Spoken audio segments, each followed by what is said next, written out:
All right, so I had another question, and maybe sometimes I'm saying things wrong and sometimes I'm not, is that when I do videos about not using the oil, the minimum oil specifications that the manufacturer says for your engine, let me clear it up for you.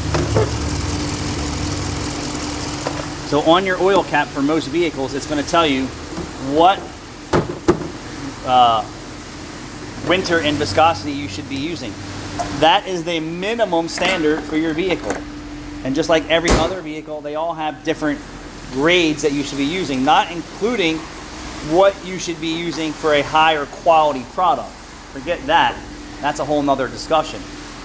But I'm getting messages in my inbox saying, hey, Anthony, my car calls for 0.8. What should I do? I'm like, you should do more research, use my content, and use other top level good YouTube content out there, and then make the best decision for yourself. Do a little research, invest in yourself and the vehicle that you own, because the dealership's not going to tell you anything. And maybe your local mechanic won't be able to tell you anything because he's really not that guy, and definitely the Quick Lube's not going to tell you anything. So for me, that vehicle right there, Hemi 570, you know people are driving the crap out of it. 520 is just not going to cut it. I would up that weight. So what they say is the minimum they want you to put in there. And what does the minimum get you over a long period of time? Gets you in trouble most of the time. Doing the minimum usually doesn't get you ahead or protect you, right? So if that car was new right there, actually just started up and the top end of the motor was tapping, so it needs cam and lifters. That if they would have used a higher winter and viscosity from brand new in this area, now maybe he didn't buy it brand new, maybe it came from another part of the world, that engine wouldn't be tapping on startup.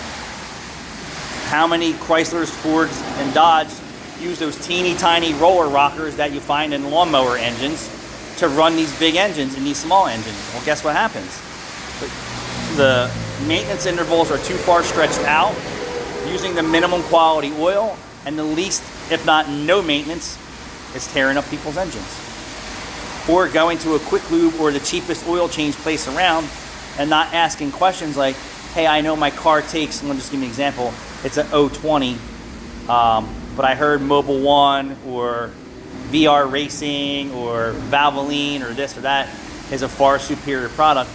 I'm gonna tell you, yes, there are way far superior products that you will find available for your vehicle that are available that you're not asking for. You're just saying an oil change, and the shops are using what they're using for the masses in public, right? You know, when you're on the chow line, there's not 10 different potatoes making up the potato salad or the mashed potatoes. Follow me? You would hope that it's one potato that they're making their mashed potatoes out of. You're not going to find 10 different mashed potatoes available for you. Oil, there is multiple options available for the customer, and the additives that they put in there some have far superior add packs, we call them, and some have the minimum add packs.